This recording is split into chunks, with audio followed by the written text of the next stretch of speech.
आज है 9 जुलाई 2020 और बात करते हैं आज के अखबारों की प्रमुख खबरों के बारे में। और पहली खबर जम्मू कश्मीर से है, जहां आतंकियों ने दोबारा घिनौना काम करना शुरू कर दिया है और कल ही भाजपा नेता, उसके पिता और भाइयों को गोलियों से भून दिया गया है।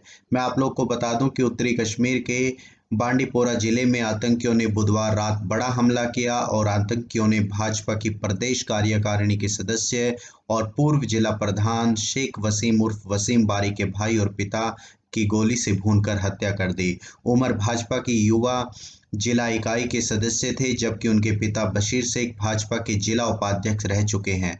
सुरक्षा बलों ने इलाके को घेर लिया है और आतंकियों की तलाश में अभियान को छेड़ दिया है।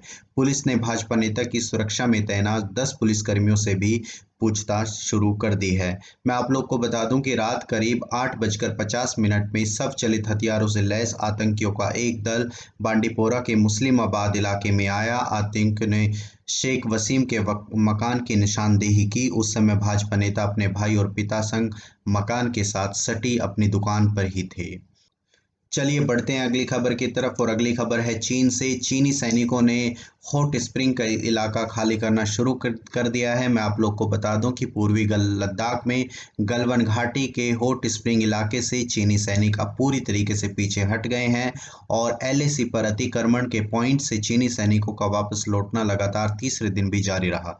सूत्रों के मुताबिक हॉट स्प्रिंग इलाके से चीनी सैनिक न केवल पीछे चले गए हैं, बल्कि अपना टेंट और अस्थायी निर्माण भी उन्होंने उखाड़ लिया है और उसको भी वो लेकर चले गए हैं। समझौते के तहत भारतीय सैनिक भी हॉट स्प्रिंग क्षेत्र से पीछे हटे हैं। गलवान घाटी में अपने अपने सैनिकों के पीछे हटने के बाद भारत और चीन के शीर्ष सैन्य अधिकारी संयुक्त रूप से इस इलाके में एक दूसरे के सैनिकों के पीछे लौटने का जमीनी स्तर पर परीक्षण करेंगे। इस क्रम में पहला संयुक्त परीक्षण हॉट स्प्रिंग इलाके में ही होगा और यहाँ पर दोनों देशों के सैनिक पीछे हट चुके हैं और इनके बीच 3 से 4 किलोमीटर का बफर जोन बन गया है।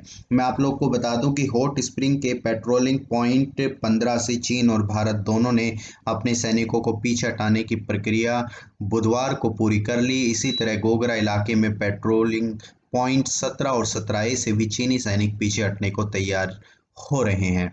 हालांकि बफर जोन को लेकर बनी सहमति के हिसाब से दोनों देशों की सेनाएं विवाद के उन मोर्चों पर पेट्रोलिंग करने तब तक नहीं जाएंगी तब तक कि मौजूदा एलएसी अतिक्रमण विवाद का समाधान नहीं निकल जाएगा।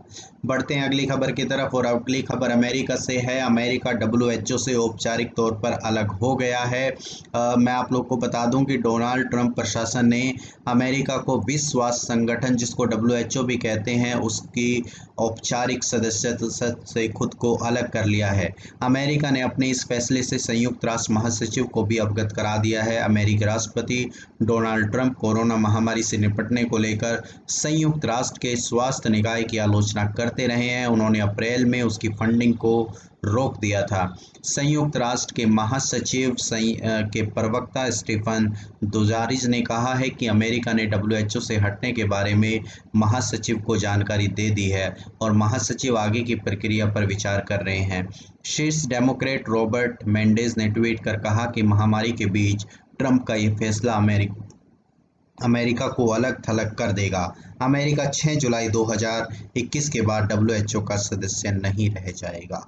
मतलब फिलहाल अमेरिका उसका सदस्य बना हुआ है, लेकिन 6 जुलाई 2021 के बाद डब्ल्यूएचओ का सदस्य वो नहीं रहेगा। बढ़ते हैं अगली खबर की तरफ और अगली खबर अंतर्राष्ट्रीय क्रिकेट से है, जहां क्रिकेट का स्वागत हुआ है और 116 दिनों बाद भद्रजनों के खेल की वापसी। इंग्लैंड व वेस्टइंडीज़ के बीच पहले टेस्ट में बारिश का खेल भी खलल भी वैसे रहा। मैं आप लोग को बता दूं कि पिछले 3 महीने से ज़्यादा गुजर गया है जब मैदान पर क्रिकेटरों की मौजूदगी नहीं थी, पिच सूनी ही चली थी। और लेकिन बुधवार को जब साउथहैम्पटन में वेस्टइंडीज़ और इंग्लैंड के बीच पहला टेस्ट मैच हुआ तो रौनक दोबारा लौट आई। हालांकि 116 दिन के बाद वापसी कर रहे क्रिकेट पर बारिश ने खलल डाल दिया है और टेस्ट का पहला सत्र बारिश के कारण पूरा धुल गया और इसी के बीच खिलाड़ियों में एक नई उम्मीद दिखी और पूरी दुनिया में एक बार फिर से क्रिकेट का स्वागत किया। मैं आप लोग को बता दूं कि इसमें जो ये क्रिकेट का मैच हो रहा है तो इसमें अनेक नए नियम इसमें लागू किए गए हैं, जिनको पहली बार अंतर्राष्ट्रीय क्रिकेट में जोड़ा गया है।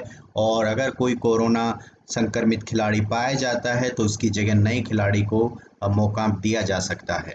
बढ़ते हैं अगली खबर की तरफ और अगली खबर में भी क्रिकेट से है। 2020 में ही आईपीएल कराना चाहते हैं, ऐसा गांगुली ने कहा है। मैं आप लोग को बता दूं कि बीसीसीआई के अध्यक्ष सौरव गांगुली की पहली प्राथमिकता भारत में आईपीएल का आयोजन करना है और उन्हें उम्मीद है कि कोरोना वायरस के बढ़ते मामलों से जुड़ी चिंता के बावजूद 2020 में से वो टी20 लीग का आयोजन हमारे देश में ही होगा। बेहद लोकप्रिय टी20 लीग आईपीएल का आयोजन 29 मार्च से होना था, लेकिन कोरोना महामारी के कारण इसे अनिश्चितकाल के लिए स्थगित कर दिया गया है। पूर्व भारतीय कप्तान ने कहा है क्रिकेट का सामान्य स्थिति में लौटना महत्वपूर्ण है और आईपीएल को लेकर कोई भी फैसला अंतर्राष्ट्रीय क्रिकेट परिषद के टी20 विश्व कप के भविष्य पर फैसला करने के बाद किया जाएगा। टी20 विश्व कप का आयोजन अक्टूबर-नवंबर में ऑस्ट्रेलिया में होना है। अब देखते हैं कि क्या नतीजा निकलता है। वैसे मैं आप लोग को बता दूं कि कोरोना के कारण कल ही एशिया कप को भी रद्द कर दिया है और कोरोना वायरस की वजह से सितंबर में होने वाले एशिया कप को अब रद्द कर दिया गया है, अब वो नहीं होगा। इसकी घोषणा बीसीसीआई अध्यक्ष सौरव गांगुली ने की है। तो ये थी आज की कुछ खबरें। अगर आपको ये पसंद आई हैं तो इसे लाइक करें, शेयर करें और सब्सक्राइब करें। Thank you.